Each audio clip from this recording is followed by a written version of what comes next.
So the Krokodove tools are now a part of DaVinci Resolve 21, built in by default. It's one of the biggest changes in this new update, and there's a ton of them to look at. So in this video, I want to show you the 10 coolest ones that you'll be able to start using right away inside of your projects. I'm going to be focusing on the Krokodove tools themselves, and then if you want breakdowns of the composition surrounding them for these cool examples, I'm going to be doing breakdowns in the Fusion Mastery community over the next couple of days. To get access to the community, check out my Fusion course, Fusion Fundamentals, which is perfect if you want to learn the Fusion page. Learn more about that, link down below, and let's check out the Krokodove tools. The first tool that we're going to take a look at has to do with replacing colors. If you've ever had a logo that you just want to change, like the black magic text to be a different color, or maybe the design text to be a different color, you know that it takes a couple of nodes to set up normally. Now with the new Recolor node, it's really easy. So shift space, add in Recolor, and in the inspector, I just want to start with having one color available. Now when doing this, what I recommend is having the original image off on the left and then seeing the final on the right.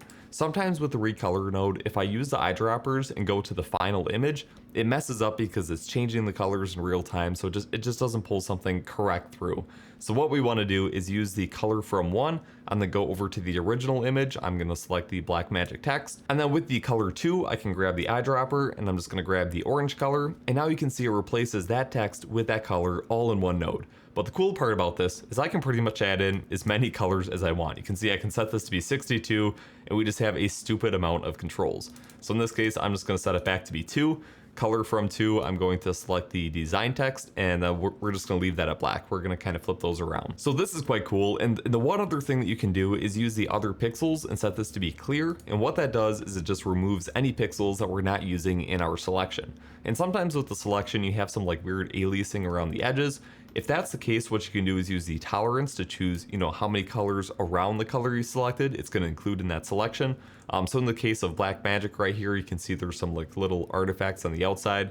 So if I bring the tolerance up, those go away as we include a few of those colors around it. For this next one, I have 2 demos. The first one is sort of like a halftone effect, and the second one is this really cool like animated graphic, which they sort of showed off in the keynote, like a version of this. So I want to cover how you can build both of these. So in the first one, shift space and then add in the Rasterize node.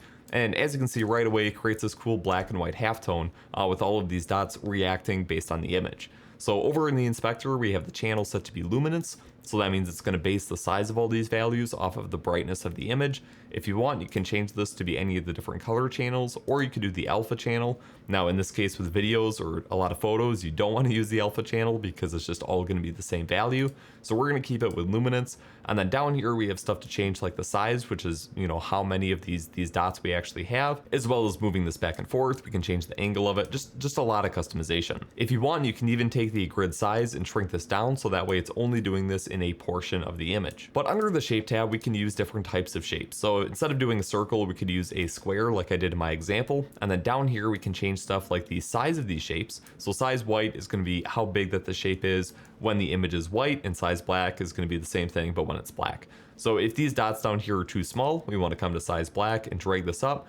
So that way we can just add some size to it. So that way it, you can still see them even in the really dark areas of the image. Now to add some color to this, over on the color tab, we can use the shape color and set this to be image. And what that's going to do is pull in whatever color is coming in the yellow input. Now when I press play, this is updating and reacting based on the movements that I'm doing with my mouse. Pretty cool.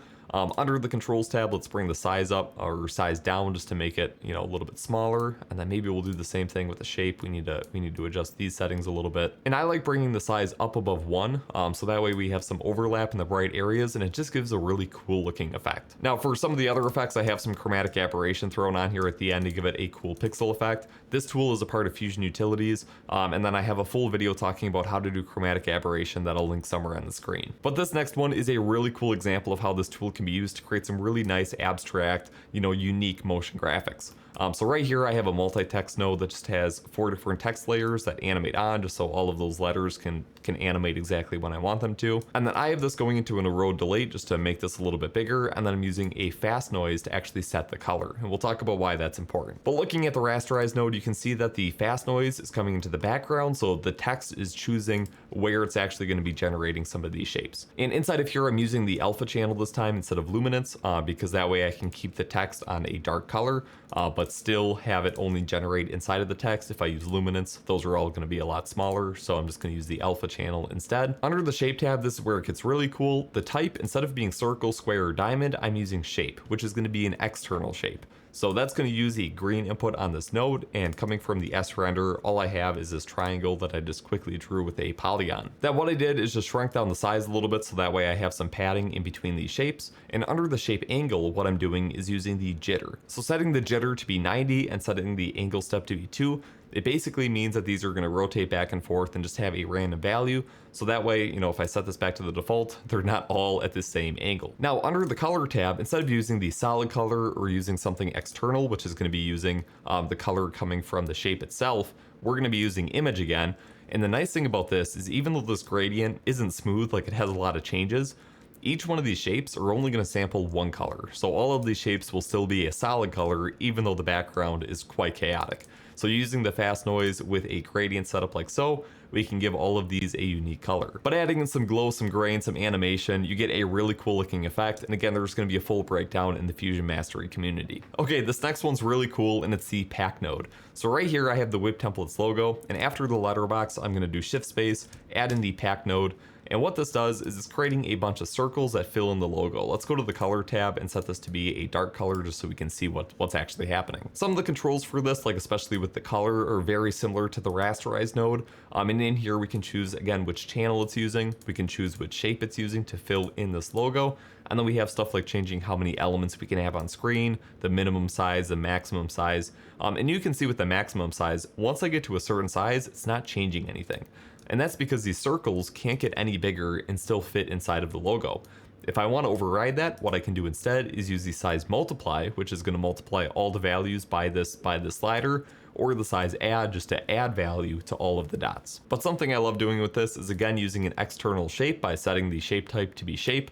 And if I come to the media pool, grab the DaVinci Resolve logo, and then plug this into the pack node using the shape, what that's going to do is use the DaVinci Resolve logo instead of the circles. If I want to make it so that these logos are colored, I can come to the color tab, come to external, and that's going to use the image coming from our logo. Imagine trying to set this effect up before DaVinci Resolve had this node. This next one's really nice for selecting just an area of the image. You know, before, if I use the Luma keyer, what this would do is it would select a bright area of the screen. So the high value would basically choose, you know, where the cutoff is. Everything to the right is going to be shown. Everything to the left is not going to be shown. And then the second one, like the area in here, is just going to choose the fall off, like what the softness is for that. What this can't do is select just a middle area on the screen. Again, if I use a background node to show this background is just a gradient like so.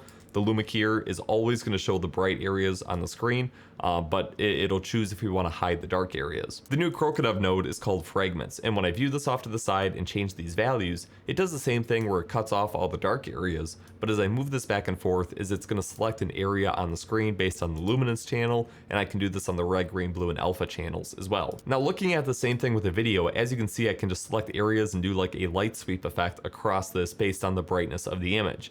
And we also have these really cool size minimum and size maximum. So if I zoom in here, you see we have all of these just like little artifacts that it's picking up. If I bring up the size minimum, it's going to cut those out because they're smaller than what we set the minimum to. I could do the same thing with the maximum, so if there's a really big object, it's just going to cut that out. And this basically lets us clean up the mask and only have noticeable elements actually show up and actually be processed. And as I move this back and forth, all of that updates to make this really cool like sweep effect. All right, in this next one, I was just playing around with and sort of created like the Lord of the Rings like ring wraith effect, like when they're in that world whenever he has a ring on. So it's kind of close. I didn't actually look at any reference material, so I'm sure I could get it better, but it's really cool. And inside of DaVinci Resolve, it's this whole setup and it's being driven by this generate node. What I'm going to do is just add in a second version of it off to the side, plug our media in, and when I view this off to the side, it just creates a new type of like fast noise, fractal noise pattern. And with the default option as I play it, you can see it's a very heavy effect. It takes a long time to render, and it doesn't actually update. It's not using the image at all. It's just generating this based on whatever math it's using behind the scenes. But in the inspector, we can use the base and choose to use the pixel values. And what that's going to do now is base this noise off of our image. The cool part is we can combine this. We can use both of these. And when I do both, it's going to have that generated pattern, but it's also going to take into account our image. And this is the effect that I used for the video. Now this one has a bunch of different types, and I can just cycle through here. But again, this node is a bit slow, so it takes a while to render. And all of these are going to be influenced by the image if I have this set to be both. So just create some really cool displacement patterns that you could even put a fast noise into this and just create some really unique stuff. And then down here, there's a bunch of settings to change like the scale.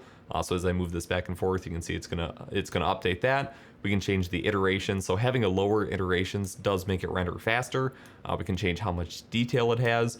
And then under the timing, what I did was I brought the time up and I animated this and then used the speed to change how much it was actually moving over time. If you want to look at that, it's just the negative time expression. And then that way what it does is it creates like a movement effect, sort of like the fog is moving in the background. Next up is like faking 3D effects with the Extrude node. So this is all done with just 2D text nodes. There's no 3D going on, but it looks really good and it's really fast to set up. So inside of Fusion, I have this text that is animating on, and I want to make this look a bit more 3D. So after the text, shift space, type in Extrude, and when I add this node in, as you can see, it's going to extend this back, and it's even going to have some like fake 3D lighting effects. So the first thing I'm going to do is set the color to be something that stands out a little bit more and looks a bit better. And then right up here, we have two different options to customize it. The first one is parallel, which is my favorite, but we also have radial. And when I use radial, what I can do is I can move this point around as well as choose the length. And this allows us to select where the shape is actually going. Now I like to use parallel, and for this I need to bring the length way down. And then for this, I can just use the angle control to rotate this around and choose the direction that it's going.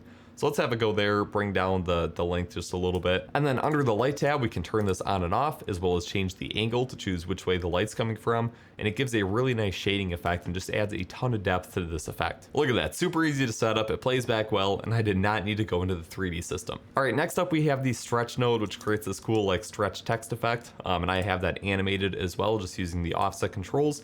So let me just move this off to the side and we'll add in another version and talk through these settings. So the main mode that we have is source and destination, and anytime that we use this, anytime we use like the source controls, view the original off on the left, and then we can use these on-screen controls to actually see what it's doing. So I'm going to take the source start and move this in, as well as the source end and move this in. And if I want to select the E, basically what I need to do is take these points and choose the region that I want to actually stretch. So anything in between these 2 points is going to get stretched, anything outside of that is going to remain as is. And as you can see on the right, this is a very dramatic effect because it's stretching it from the left to the right because of these destination controls. If I shift these in, you can see it's gonna make that effect a little bit less intense. And then I can also like rotate these by changing the Y values. All right, but the way that I like to do this, just because it's a bit easier, is by using the source and offset mode. So again, the source is the same thing, those same 2 controls, but then what I can do is offset the start, so I can move this one off to the side, and as well as I can offset the end to move this one off to the side. So looking at this original stretch node that I used, what I did is I selected a region of the text by the E shape, like so, and then I animated the offset start as well as the offset end to create this cool like bouncy stretch effect. And on the note of faking 3D in the 2D system, we have the bevel node. So what I'm going to do is delete all of this and we can just reset that up. So shift space, add in the bevel node. We can take text, plug that into the node, and then we're going to plug this into the merge node. Usually when using this, I recommend leaving the text at just a white value, and then we'll add the color back in later. So inside of the bevel node, what we can do is take the point on the screen and we can choose where the light is actually coming from. So let's put this up on the top left. We have some filter modes to change what the bevel itself looks like. And if we zoom in, we can change the bevel size, which is basically how much it's going to go into the shape, as well as the height, which will change the perceived height of the bevel. Then you have the shape controls, and if you use this, it's a little bit tricky to use, but you can basically shape the bevel and just choose like when it starts and when it ends. Like I don't really like using these. I think it looks just pretty good by itself. And under the light tab is just where we have that control to change where the light itself is actually coming from. Now, how I like to color this is by using a background node and plugging the text into that as a mask, and we use this to set the color. So in here, I'm just going to set this to be like a pinkish color, like so. And then we're going to use a color corrector. So the background goes into the color corrector and the bevel goes into the mask on the color corrector. Now I'm just going to plug this into the merge node right away so we can see this. And under the settings tab in the color corrector, instead of using the alpha as the mask, we want to use the luminance. So that means that this color corrector is going to apply more to the bright areas, which is like where the bevel edge is, and less in the dark areas. So now inside of the color corrector, under correction, I'm just going to bring up the gain, and as you can see, that'll introduce that bevel effect on the color that we chose. I find that this looks and just works a lot better than setting the color in the text and then having that go through the bevel and having to boost the brightness after. So setting it up this way just gives a really good effect, and it's again super customizable. It's easy to go back and make a change to what the color itself looks like. All right, we have 2 more, some of my favorites. So the first one is this grow effect. So you see we have the text go on as well as these like plants and stuff in the background. So let's take a look at that in Fusion. To take a look at how this one works, I'm just going to add it, shift space grow. We're going to make another copy right up here at the top, and then take the text and plug it into that node. With this one, if I view it, you can see everything disappears. So again, have the text off to the side on the left so we can see the original and the result. What this one lets me do is select the point that it should grow from. So if I take this point and then just drag it over and put it on the G, let's have it start right up here at the top where I want the draw animation to start from.